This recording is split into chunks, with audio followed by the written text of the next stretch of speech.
বাংলাদেশ সরকার ২০২৫ সালের ৮ই মে ১৯০৮ সালের দেওয়ানি কার্যবিধি আইনের বেশ কিছু সংশোধনী নিয়ে এসেছে দেওয়ানি মোকদ্দমাগুলো দ্রুত নিষ্পত্তির লক্ষ্যে। দেওয়ানি কার্যবিধি আইনের সবচেয়ে বড় যে সংশোধনীটি নিয়ে আসা হয়েছে সেটি হচ্ছে এফিডেভিটের মাধ্যমে আপনি আপনার মামলা বা আর্জি প্রমাণ করতে পারবেন। অর্থাৎ পূর্বে একটি দেওয়ানি মোকদ্দমা আর্জি দাখিলের মাধ্যমে দায়ের করলে বাদীকে পুনরায় বিজ্ঞ আদালতে দাঁড়িয়ে আর্জির সমর্থনে জবানবন্দি প্রদান করতে হতো।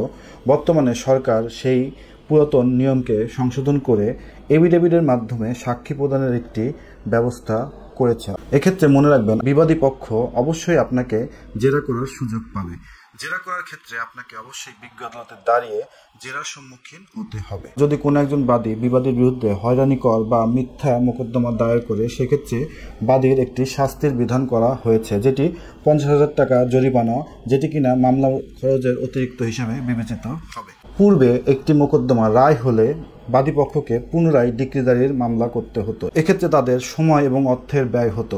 বর্তমানে সরকার এই বিধানটি সংশোধন করে মূল মোকদ্দমার মাধ্যমেই একটি ডিক্রিজারির ব্যবস্থা করেছে। বাদীকে নতুন করে ডিক্রিজারি মোকদ্দমা দায়েরের প্রয়োজনীয়তা নেই। এছাড়াও দেওয়ানি আদালতের রায় কার্যকর করার জন্য পুলিশ সহ যে কোনো বাহিনীকে নির্দেশ প্রদান করতে পারে। বয়স্ক কোনো ব্যক্তিকে অথবা দুর্বল কোনো ব্যক্তিকে অথবা গর্ভবতী কোনো মহিলাকে অথবা দুগ্ধজাত কোনো শিশুকে দেওয়ানি কারাগারে আটক রাখা যাবে না। যদি কোনো একজন ব্যক্তি দেওয়ানি কারাগারে আটক থাকে বা সিভিল প্রিজনে আটক থাকে, সেক্ষেত্রে সেই ব্যক্তির যাবতীয় খরচের ভার সরকার বহন করবে। পূর্বে বাদীকে সেই আটক আদেশের যাবতীয় ব্যয় বহন করতে হতো। মোকদ্দমা দায়েরের পর সমন জারি এখন থেকে মোবাইল কলের মাধ্যমে বা ভয়েস কলের মাধ্যমে বা ইনস্ট্যান্ট SMS এর মাধ্যমে বা ইনস্ট্যান্ট মেসেজিং সার্ভিসের মাধ্যমে একটি মোকদ্দমার সমন জারি করা যাবে। মনে রাখবেন যে একটি দেওয়ানি মোকদ্দমা বর্তমানে দায়েরের ক্ষেত্রে অবশ্যই বিবাদীর মোবাইল নাম্বার, জাতীয় পরিচয়পত্র নাম্বার, ইমেল যদি থাকে, এগুলো প্রদান করা বাধ্যতামূলক করা হয়েছে।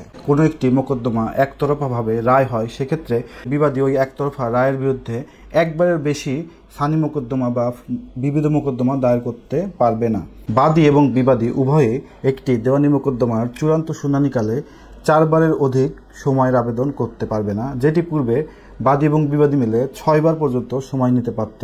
বিবাদী পক্ষ এই রায়ের বিরুদ্ধে আপিল বা রিভিশন মোকদ্দমা দায়ের করে, সেক্ষেত্রে খণ্ডনতি সৃষ্টি করে একটি রায় বা ডিক্রি কার্যকর করা যাবে।